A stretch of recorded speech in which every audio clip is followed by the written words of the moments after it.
Okay, so welcome to the session about identifying organic compounds using spectral data.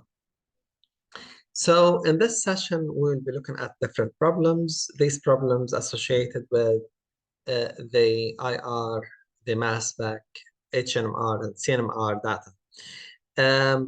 So the first thing that probably somebody shall do when they encounter this type of problems is to look at the type of data they are given. So sometimes you are given a complete set of data, that is IR, mass spec, HNMR, and CNMR, and sometimes you are given some of that. If you are given some of that, then you might not be expected to find the exact structure of the compound. You might be expected to find the possible structures that can this data lead to. However, if you are given a complete set of data, you are more likely to be expected to find out the structure of the compound, the accurate structure, and basically today our lesson, it will focus on this aspect. So the first thing here for this unknown is that we notice that they are given us the molecular formula. And since you are given a molecular formula, it will be a great start to start with finding out the degree of unsaturation. So to find out the degree of unsaturation, you need to follow this formula. This formula here, I have lifted for you in one of the presentations. And here you can see it again. So the formula is, it's 2C plus 2 plus N minus H minus X divided by 2. So you need to plug in the values of carbons in your compound, the values of nitrogens, if any. If not, you put 0, the number of hydrogens of your compound, and the number of halogens in your compound minus or divided by 2. Now, what does the degree of unsaturation tell us? The degree of unsaturation is basically telling us the number of hydrogen, the number of double bonds in our compound, or also if the compound is cyclic or aliphatic. Is it a chain or a cycle? So, for example, if we calculate the degree of unsaturation, and the answer is 0. So that means my compound is not cyclic. My compound doesn't have any double bonds. If I do the calculation and the answer is 1, that means my compound is can be cyclic, or it may have a double bond. And this double bond can be C double bond C, or C double bond O, or any other double bond. Also, it can indicate that your compound might be cyclic, as I said. Now, if you calculate the degree of unsaturation and you find the value to be, let's say, 4. So this 4, it means that you might have 4 double bonds in your compound. And also it means that you might have 3 double bonds and a cycle in your compound. So all these are probabilities besides other probabilities. So that's why finding out the degree of unsaturation, or some people, they call it the index of hydrogen deficiency, is vitally important, especially if you are given the molecular formula, because it will save you a lot of time and it will give you great confidence in your answer.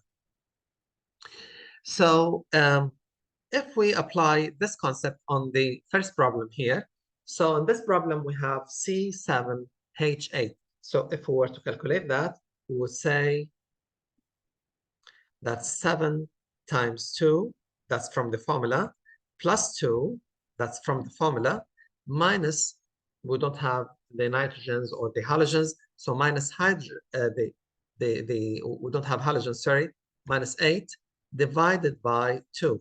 So we have 4. So most likely, I have a benzene ring. Now, the rest of the data can indicate strongly to that, or can negate my my expectation. So just to double check the mass spec here, the parent ion appears at 92. So I have 7 times 12 plus 8, that's 92. And the n plus 1 appears there at 93. After that, I will go to the IR. And my advice here is don't spend so much time on each of the spectra. Try to collect as much information as you can, and then basically try to build a picture. In this IR spectra here, we need to look at the spectra between 1,500 to 4,000. And this is in any IR spectra. Why is that? Because the IR spectra between 1,500 to 4,000, it contains the most important peaks. And this is, we call it the analysis region, whereas anything below 1,500, we call it fingerprint region. And this is not as important as the region between 1,500 to 4,000. Now, this region here, the fingerprint region, can be important to find out or to confirm the presence of a C single bond O, that's around 1,000 to 1,300. It can be important to confirm the presence of CX, a bond between carbon and halogen, and this appears between 500 to 700. But since you don't have that, you don't have CO, you don't have CX, so it's unlikely that you need this region. So let's look at this region and see what we can get from there. So here we have CH appearing at C at around 3,000, slightly above that, because don't forget that you have the C double bond CH, and this makes it to appear slightly above 3,000. And here also you have the a peak appearing at 1,600 and 1,600 and 1,500, and both of them indicating the presence of C double bond C. These peaks here, they indicate strongly to the aromatic ring.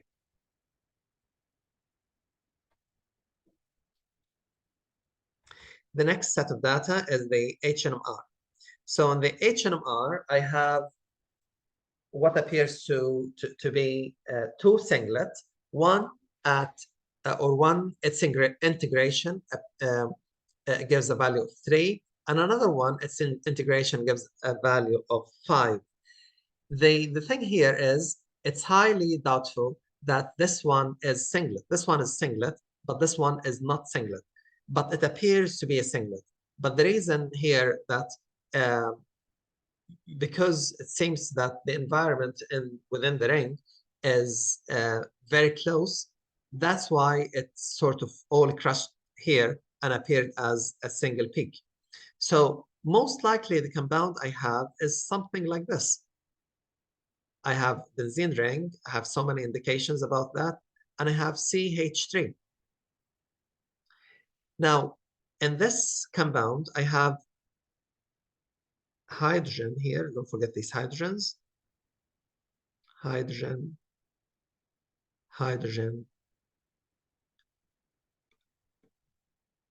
hydrogen, and hydrogen. Okay, so these two hydrogens, we can call them, if this is A, we can call these two B, we can call these two C, and we can call this one D.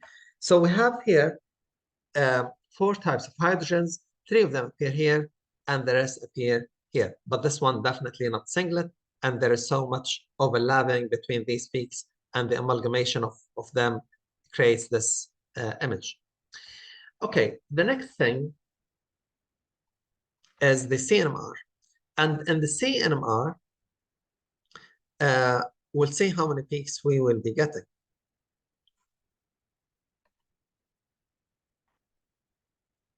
Now, the CNMR is basically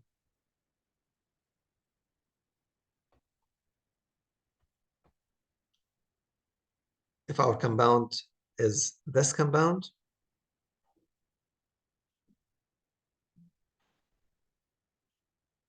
so we are expecting 1, 2, 3, 4, 5. So these are the 5 peaks. Now, again, this area here is not clear cut to me to decide whether it is 1, 2, 3, 4, 5, and 6. We don't have 6 carbons here. We have 1, that's 2, then these 3, then 4, and 5. So if we look at a sort of clearer image for the toluene CNMR,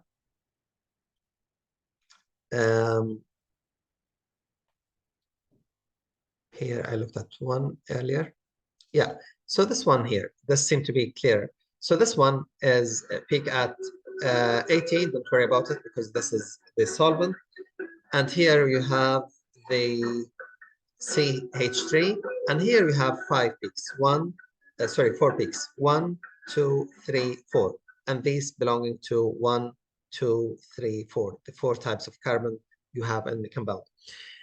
You don't need to worry about this so much. I mean, the lack of clarity in the diagram, because if this were to be examination, the examiner will make sure that there is enough clarity, enough resolution in the peaks so that the students they don't get confused. But the main thing is we were able to elucidate or to predict the structure of the compound with good degree of confidence, even if the data is not highly resolved. Okay, we'll move on to the next compound. And the next compound here is C4H10O. So if you were to calculate the degree of unsaturation, that will be 4 times 2 plus 2 minus 10, because minus 10 hydrogens, that's 0, divided by 2, that's 0. So this tells us in the second unknown compound that our compound is not having any double bonds at all. So in this case, basically, this immediately tells us that we don't have C double bond O. This is our compound, because here you have O. So you might be thinking, I might have C double bond O. So since there are no, the degree of unsaturation is 0, that means there are no double bonds. That means your compound doesn't have C double bond O. Your compound is not cyclic either. But before we move on, let's just confirm the mass spectra here. So here we have 12 times 4 plus 10 plus 16, that's 74. So this is the ion peak at 74, and we have the N plus 1. And then we have the IR. So in the IR, we want to confirm that we don't have a C double bond O. And as you can see, if we were to have a C double bond O, we will have a strong peak at 1,700 around that region, but we don't have any of this. Now, instead, we will be looking at something to do with the CO in here. But the CO, it doesn't appear anywhere above 1,500. It appears below 1,500. And the reason that I'll be looking at something to do with the CO is that I want to clarify the nature of this compound. Okay, so the CO, it can appear if we have an alcohol. It can appear if we have a C double bond O, and as a result, we'll have a CO. So this appears at the 1,700. This appears at 1,100 to 1,300. I don't have an alcohol here, so that means it's not an alcohol. It's not carbonyl. The other probability that I may have is COC, and that is an ether. Fine. So do I have this bond, CO? Yes, I do have it here. So this most likely to be an ether. So if we proceed with the data to say what type of compound is that, that is the HNMR. So we will be looking at this. Now, these two peaks here, they are not clear enough to tell us the pattern of splitting. But what I know, what I can get from that, that I have a peak appears, the S integration is 3, and another peak S integration is 2. So if I were to draw these, it will be CH3 and CH2. And there is an ether. Ether is CO, fine. And of course here C. So there is R, O, R. And most likely that will have a symmetrical compound. Because although this one, the pattern of splitting is not clear enough, but still we only have 2 signals. That means on the other side, it's exactly the same, and that's why we only have 2 signals. Now, if we want to confirm this, we'll go to the CNMR, and the CNMR should show us again 2 types of carbons, because we only have 2 types of carbons in this compound. So if we go to the next one, CNMR,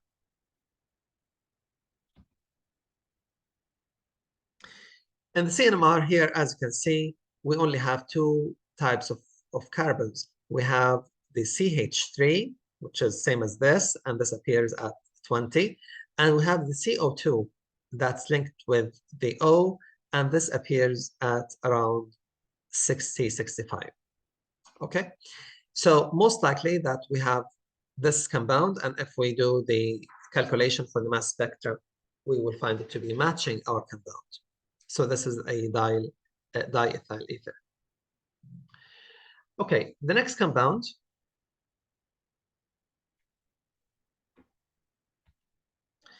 Next compound here is this one.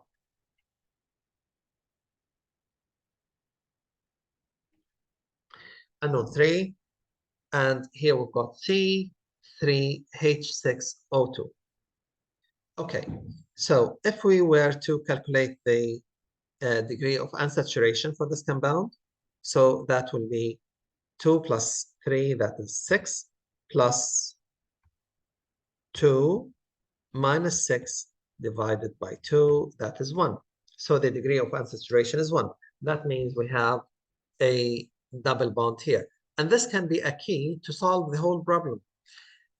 So your compound has C and has O. So most likely that you may have C double bond O, and then we'll see what's the issue with the other O, whether it is carboxylic acid, whether it is an ester, whether it is, we can see basically whether it is an alcohol and a ketone, for example.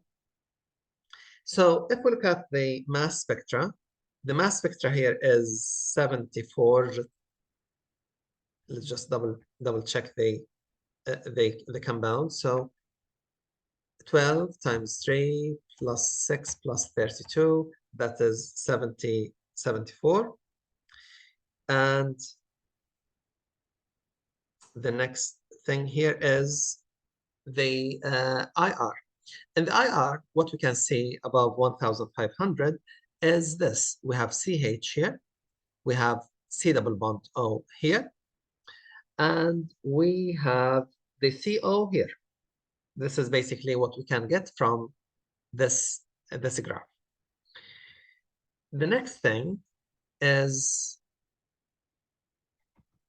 the HNMR. The HNMR, it seems to be that this and this are both equal. The ratio is 1 to 1. Fine. So we have a signal at 2 and a signal at 4. And this tells us that this compound is not a carboxylic acid, because if this compound were to be a carboxylic acid, we would have seen a signal at around 12 here. So this is not a carboxylic acid. So the formula we have is this one.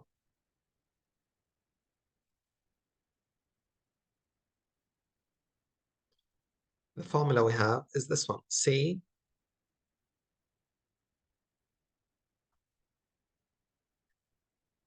C3H6O2. So let's try to draw a compound that fits this criteria.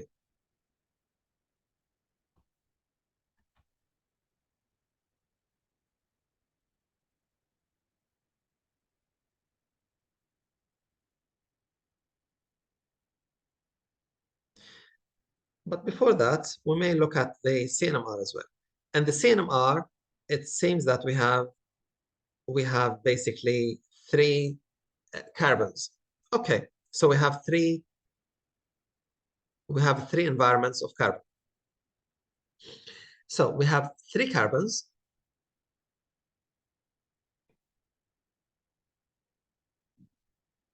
And one of them is C double bond O. Oh, because why I'm saying this? Because we don't have carboxylic acid, we don't have an alcohol and ketone. So the other probability we have is an ester. So we have this compound here. We have methyl here, and we have a methyl here. Fine. Now, this methyl is directly linked with the O, and therefore it is being shifted to this region here, to around 50. So this is this methyl. And then you've got this methyl, which is this one. And you've got also this group, which appears at around 170. So this is the ester. So, okay, so if we go back to the HNMR for this compound,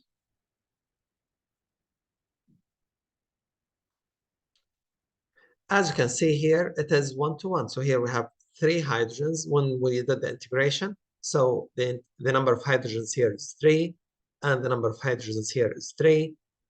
And that's why they wrote here 1-to-1, because the ratio between them is basically 1-to-1. Okay.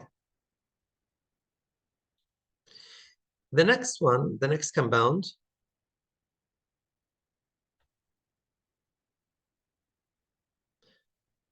after methyl acetate, was that one?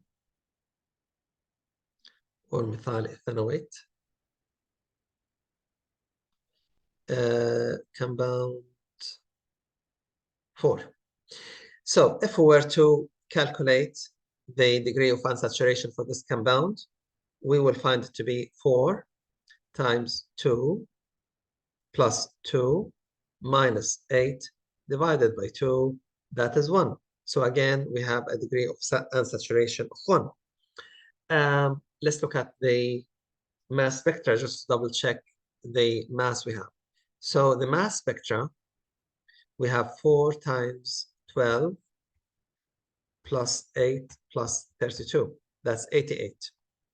So here we've got 88. And seems this ion is highly unstable, and that's why it appears in a very sort of low percentage, as you can see. The next thing is we want to look at the mass spectra. The mass spectra here, we have the CH, we have the C double bond O, and also we have C single bond O. This is basically what we can get from the IR. The next thing, we'll be looking at this. Now, this peak here, or this HNMR, is well resolved, and this basically can be used to elucidate the pattern of splitting that's available to us. So if we were to look at this pattern here, so this carbon has 3 hydrogens on it, and the degree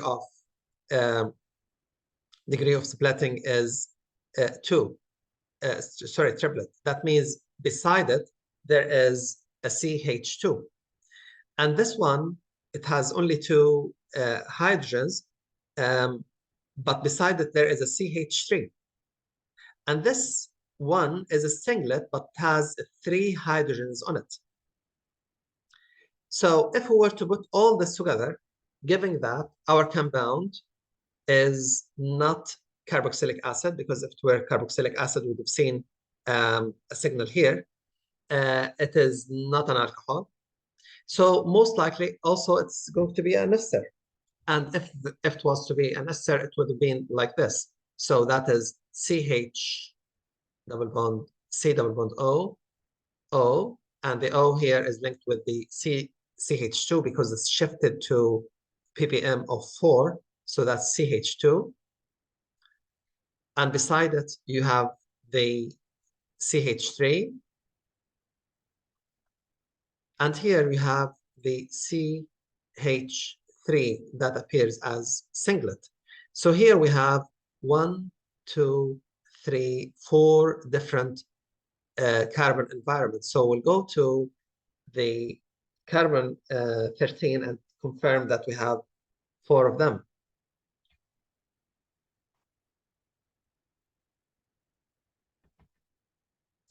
So here in carbon 13, we have 1, 2, 3, and 4. Okay. The next compound,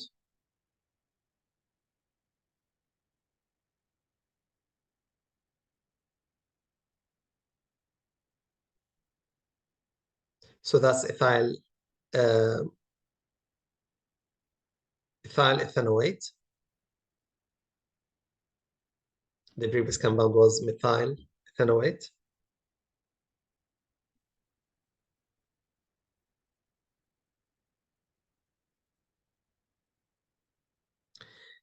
Compound number 5 is C6H12.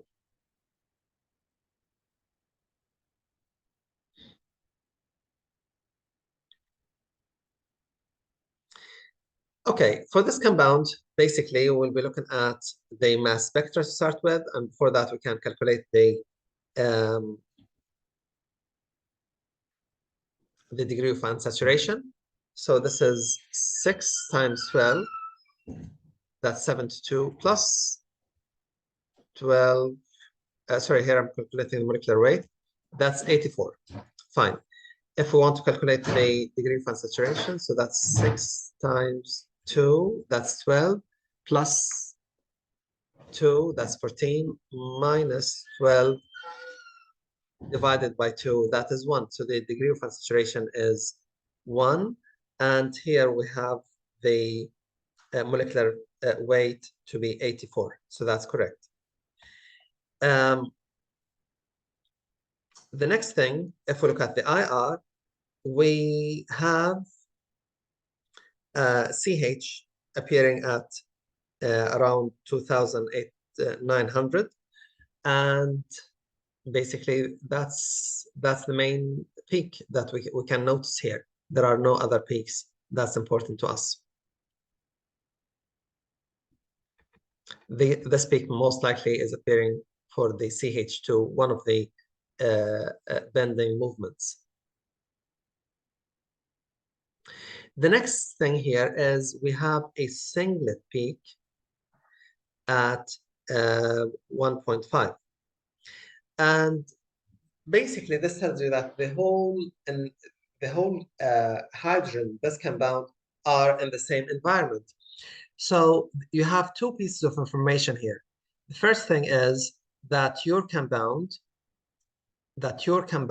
is having a double bond or cyclic compound, and the other thing is all the chemical environment is the same. So if you were to choose to draw a compound, most likely it will be this one. Most likely it will be a cyclohexane. If you count the number of carbons, it will be 1, 2, 3, 4, 5, 6. The number of hydrogens is basically 12. And it's a cyclic compound, so the degree of unsaturation is 1. and all of the chemical shifts, basically, or you have only one chemical environment. Okay, so if we move on to the carbon 13, again, you will see only one peak. That means all the chemical environments are identical and are the same. And this confirms the identity of this compound. Okay, so thanks for listening for this. And if you have any questions, please let me know.